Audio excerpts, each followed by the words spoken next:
लाडकी बहीण योजनेतून लाखो महिला अपात्र होण्याची शक्यता निर्माण झाली आहे। त्यामुळे अनेक महिला नाराज झाल्या आहेत। याच नाराजीला सामोरं जावं लागत असल्याने अंगणवाडी सेवकांनी आता सर्वेक्षणावर बहिष्कार टाकण्याचा निर्णय घेतलाय। पाहूयाच या संदर्भात हा रिपोर्ट। ऍक्टिव्हेशन झाल्यानंतर त्यांनी आम्हाला 50 रुपये तर दिलंच नाही, उलट आम्हाला गावामध्ये भांडण लावून दिलेले आहे। आणि आता आम्ही याच्यानंतर मुख्यमंत्री माझी लाडकी बहीण योजनेचं काम कदापि भरणार नाही आणि जे आहे ते आम्हाला 50 रुपये जे बोललेलं त्याप्रमाणे आम्हाला त्यांनी 50 रुपये द्यावं, नाही तर अन्यथा आम्ही रगरागीने आम्ही पुरा मोर्चा करायला तयार आहोत। केवळ अमरावती जिल्ह्यातच लाडकी बहीण योजनेमध्ये आतापर्यंत 20,000 अर्ज बाद ठरलेत, तर 14 लाडक्या बहिणींनी स्वतःहून ही योजना नाकारली आहे। त्यातच अंगणवाडी सेविकांनी लाडक्या बहीण योजनेच्या सर्वेक्षणावर बहिष्कार टाकल्यानं महिला आणि बालकल्याण विभागाची मोठी कोंडी झाली आहे। तालुक्यातले 8 ते 9,000 फॉर्म भरले आणि आमच्या गावातूनच 500 फॉर्म भरले, तर त्याचे 50 रुपयाप्रमाणे अजूनही आम्हाला मोबदला मिळाला नाही। आणि पुन्हा चौकशी करून त्याचंही काय भेटणार, काय देणार ते काय देणार नाही याची काही कल्पना नाही। पहिले जुने पैसे द्या, आम्हाला पुढचे कामं लावा। नव्यानं त्यांनी आम्हाला सांगितलं की पुन्हा तुम्ही सर्वे करा, कुठल्या घरी गाडी आहे, हे आहे, ते आहे, त्याचं सर्वे करून आम्हाला द्या।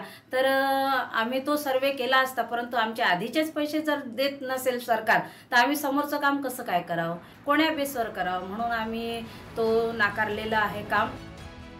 अंगणवाडी सेविकांनी सर्वेक्षणावर बहिष्कार टाकल्याबाबतचं पत्र त्यांनी दिलेलं नसल्याचं सांगत अमरावती महिला आणि बालकल्याण अधिकारी विलास मरसाळे यांनी मात्र कानावर हात ठेवलेत। बहिष्कार टाकला, अजून तसं काही अधिकृत त्यांच्या संघटनेचं पत्र प्राप्त आहे, परंतु अजून तसं काही असं ऑथेंटिक मला काही त्याच्याबद्दल अजून बोलता येणार नाही। त्याबद्दल लाडक्या बहिणींना अपात्र होण्याची धास्ती वाढलेली असतानाच आता शिक्षण मंत्री दादा भुसेंनी संभ्रम निर्माण करणारं वक्तव्य केलंय। लाडकी बहीण योजना बंद झाली नसून नवीन कुठलाही नियम लागू केलेला नसल्याचं त्यांनी म्हटलेलं आहे। त्याच्यामध्ये नवीन कुठलीही तरतूद केलेली नाही। जे जुने नियम होते तेच नियम आहेत। जे लाभार्थी आहेत ते नियम बघितल्याच्या नंतर त्यांना जेव्हा कळतंय की आपल्याकडनं चूक झाली, ते स्वतःहून विड्रॉल होत आहेत। त्याच्यातनं कोणताही त्या निकषांमध्ये पात्र ठरलेला एकही लाभार्थी त्या योजनेपासून वंचित राहणार नाही। मात्र प्रहार संघटनेचे अध्यक्ष बच्चू कडूंनी या सगळ्या सावळ्या गोंधळाबाबत सरकारला खडे बोल सुनावलेत। लाडक्या बहिणींच्या सर्वेक्षणावर अंगणवाडी सेविकांनी बहिष्कार टाकल्याच्या निर्णयाचीही सुद्धा बच्चू कडूंनी पाठराखण केली आहे। एकाकडे तुम्ही पात्र करून पैसे द्यायचे, दुसऱ्या वेळेस ते थांबवायचे, म्हणजे लाठी अंगणवाडी सेविकेनं मारा खायची आणि मत मात्र यांनी घ्यायची। ही जी काही दुगली चाल आहे ते खरं तर त्याचा निषेधच केला पाहिजे। आणि अंगणवाडी सेविकेला पगार तरी किती भेटतो? जो शेवटच्या टप्प्यात काम करतो तो या देशात मरतोय, हे त्याचं मुख्य उदाहरण अंगणवाडी सेविकेतून आपण पाहतो। विधानसभा निवडणुकीच्या प्रचारामध्ये महायुतीनं लाडकी बहीण योजनेतील 1,500 रुपयांची रक्कम वाढवून 2,100 रुपये करू असं आश्वासन महिलांना दिलं होतं। त्यानंतर महायुतीच्या कपाळावर विजयाचा गुलालही लागला।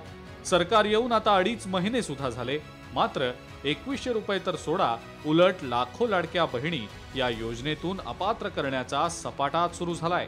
आणि त्यातच अंगणवाडी सेविकांनी सर्वेक्षणावर बहिष्कार टाकल्यानं राज्य सरकारची चांगलीच कोंडी झाल्याचं दिसतंय।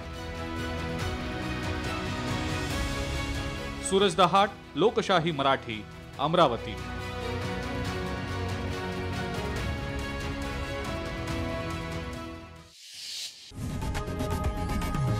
लोकशाही मराठी ऐका, पहा, जागरूक रहा।